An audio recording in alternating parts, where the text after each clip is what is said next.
So this is Phil Gaimon. He now rides with Bissell, and he currently was riding for Kenda 5 Hour Energy, and he's nice enough to join us today. The first thing I want to talk about is your little businesses. I read all about sharethedamnroad.com, Kinetic, Potential Coaching, CleanAthletes.com, and Podium Cycle. What are all these extra businesses about? And tell me a little bit about why you have those businesses being a pro bike rider. Sure. Well, the easiest answer is pro cycling is not quite as lucrative as a lot of people may guess, especially when you're first starting out. So when I finished college in 2008, I rode for Jelly Belly that year, and then the year after that, I had an offer that was not so hot. So in my head, I was going to take it, and I was going to start this business. I kind of just had a bunch of little ideas, written down on my computer. And I don't know what that noise is. That's all right. I'm at my girlfriend's house. I don't know what's going on here. So I kind of had all these ideas written down, and I was like, well, if I'm going to race next year and be underpaid, my plan was I was going to go to grad school the following year. But it was too late to apply. This is killing me. I'm going to go sit on the porch. Okay. It's fine. No worries. Action-packed here. That's what makes these videos so awesome. So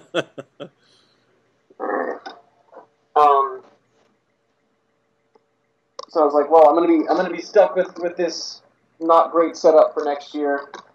But I'm gonna accomplish this, and this instead. So since I can't quite do what I'm hoping, in the cycling arena, I'm gonna use the spare time and make the most of my year somehow. So that was kind of Share the Damn Road was my first venture into that, which just jerseys, kind of like when I first started riding, you get honked at, and it always bothered me that they would just honk or say something and then zoom by, and I didn't have a chance to come up with something sarcastic and make fun of them back. So I kind of, when I first started, I wanted jerseys that just had some text on them that could get that last word. So I started a store that sold them, and fortunately, a lot of other people kind of felt the same way. And sold well, and I sort of just reinvested and put more into it, and hired some help, and took on a partner, and it's sort of ballooned into, we have Share the Damn Road, we have Podium Cycling, which is also clothing, a lot of like custom team clothing, stuff like that. So we have like an artist and we have a shipping person. And then we do some recovery devices, which we're working on FDA approval right now for some other stuff. So right now we have Podium Cold, which is like a full leg ice wrap, which is just a gel ice pack, and then this little sleeve compression sleeve that you can Velcro around. The idea was, you go to these races in California or something. I'll try to take an ice bath, and around the 15th trip from the ice machine to my hotel room bathtub, I get off. And here's this little thing that you just keep in the freezer and you strap it on and then it works. Cool. I love the entrepreneur in you, and I'm going to ask you some other questions. The elephant in the room, I guess, is Kenda didn't get into these big races, and now you're on Bissell, and so from an outsider looking in, it feels like maybe you left that team just to seek maybe a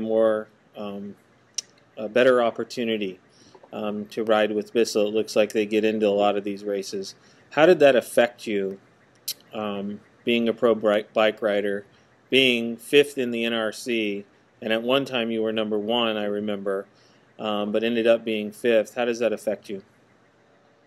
Well, I mean, yeah, I definitely, you don't move to a new team for a worse opportunity, so that was the goal with Bissell, and my thinking with that move was, Kenda is huge improvements every year. I love all the guys, but there was a period where we didn't really know what the team situation was. Well, still, I don't really know what their situation is next year. It looks like they're on solid ground at the moment, but there was a period where that wasn't really clear at all. And after missing those invites, what I knew I needed, to me, what held me back from having the season that I wanted was not having those invites. And I did. I went and did a huge training block in Big Bear in June and July, and then went to Cascade, and I was the best climber at Cascade. I couldn't drop everybody, but I know I was the strongest one there. And I'm watching, a few weeks later, I'm watching guys that I just dropped at Cascade that are, in the break at Utah and Colorado, Mm-hmm. and I can't bear the possibility of experiencing that again. So to me, it was I need a team that is, you can't guarantee those races, but Bissell is most likely to be in all of them. Absolutely. And you deserve to be in those races, too. You're one of the best riders in America right now. And, being fifth in the NRC, finishing there and not even having these big races to go to.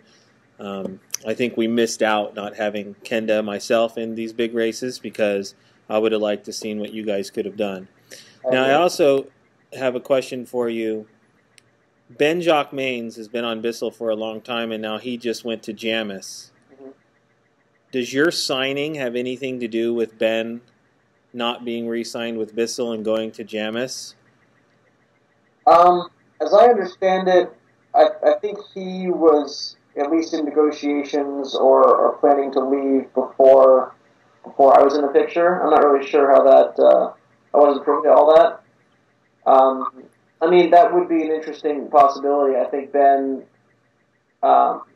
he's been leading a team for a long time, and my move to Bissell, definitely it was hopefully to be a leadership role if my season turns out like I hope it'll be, and maybe he didn't want that clash, or maybe Jameis offered him a ton of money and Bissell couldn't match it.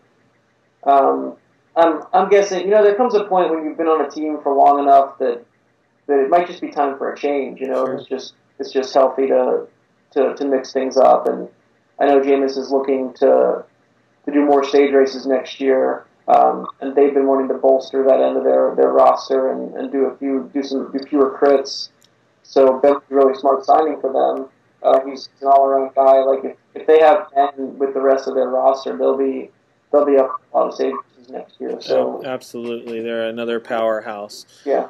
Now, what do you have going on? You're wanting to ride in Europe next year, and I was reading that maybe signing with Bissell guarantees you getting into some of these European races. I mean, should we expect from you in 2013 to attack the spring like you did? I mean, you came out and hammered Redlands, hammered San Dimas, and so you were in perfect form in the spring, it seemed like, or maybe everybody was out of form, but it seemed like you were in perfect form. Should we expect that same kind of path for you this year, but going into Europe? I hope so. Bissell doesn't do any races in Europe. So they don't go overseas. They don't sell vacuums over there. Okay.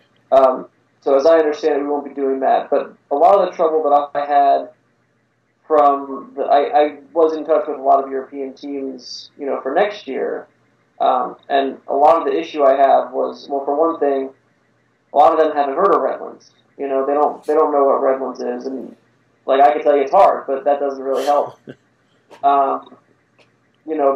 But if it was the Tour de San Paulo or one of those UCI races that maybe they haven't heard of that race either, but now it's, well, I won this race and I have 24 points, and those points do mean a lot to those teams, because these teams, there's a minimum quota that you have to be a Division I team, to be a Division II team, or pro team and pro continental, whatever they're called these days. But so a lot of these, especially the smaller teams, the more not the top tier teams that I was looking at, they're all hunting for those points.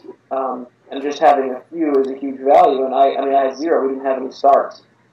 So the races, that I'll be targeting next year. I mean, obviously, my goal would be to take the legs I had at Redlands and have them all year. And that, to me, if I can do that, that should be enough to get points in California and get points in Utah and Colorado. And at the end of next year, if things go well, maybe I'll be. Last year I was 84th in the NFC, something like that, and this year I end up 5th. So maybe next year I end up 3rd or 2nd or 1st, and and I've got some results in California, and they saw me attacking it, and I've got some UCI points, and I can say, all right, now bring me over there. That's very good information. On a different note, I was talking with Timmy Duggan, and he rides for Liquid Gas, as you know, and you're a climber, and he was telling me that 5 minutes is what it takes to win a race and what separates you when you're suffering. So tell me what makes Phil Gaimon. What allows you to be able to suffer more than the normal guy that's in the peloton to be able to win these races at a high level? What's funny is I wonder who Timmy's coach is. My coach is Colby Pierce, and I think that's sort of all the top level coaches these days are kind of they'll notice that 5 minute power number, because if you have a good 5 minutes, that's about how long it takes for a climb to blow up. And that's how long it takes to bridge to the break in a crit or to attack near the end. And if you have a good 5 minutes, you have a good 3 minutes and a good 10 minutes. So that's definitely something that I can't think of anybody that's not working on that.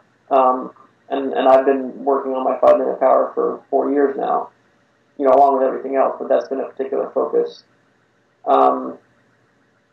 So, I'm not sure what it is. I think, at the beginning of the year, I think I had the best power to weight ratio, and that was, that I came into training camp, and done a lot of climbing, and I eat a lot of salads, and it went well at San Dimas and Redlands. Yeah, it sure did. So I don't think it's much more complicated than that. Have you had any setbacks in your career? Setbacks, sure. Nothing horrible. No traumatic injuries or anything like that. I've actually never broken a bone. This is Wicker, but I've had setbacks as far as I crashed a lot for a while.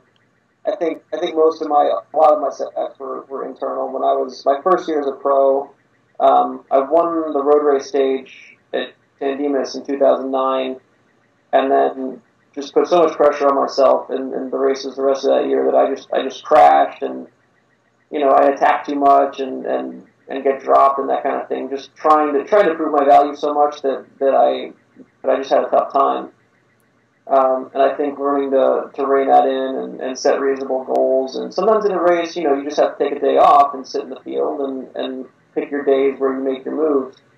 And I think just a lot of maturity got to that. But, so setbacks, I got paid crappy for a while. There's that. You always, whatever your contract is, you always deserve a little bit more in your head, and it makes it tough to continue, especially at the beginning, when the first couple of years before I was an amateur for a little longer than I thought I was going to be.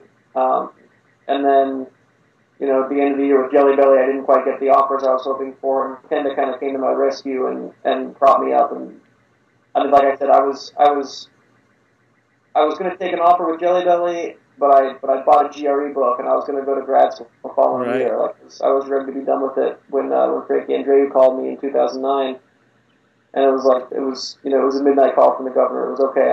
I'm still in this, and I'll be forever grateful for that. But that was the closest I came to a setback. Was that sort of thing where just is it in my head? Just is it worth it? Can I do this to a point that it's worthwhile to stick with it? Because is this just year by year? Is this just year by year for you? I know you're always looking at school or looking over your shoulder, or is this something that Phil Gaimon can get to Europe and ride at that level? I think it's not year to year anymore. I think there was because there's a period where I don't know if I'm going to get a contract the next year. I don't think that at that point. In 2007, 2008, I got in my car and I drove all these NRC races, and I got enough results to get a pro contract, but not enough to really get paid. If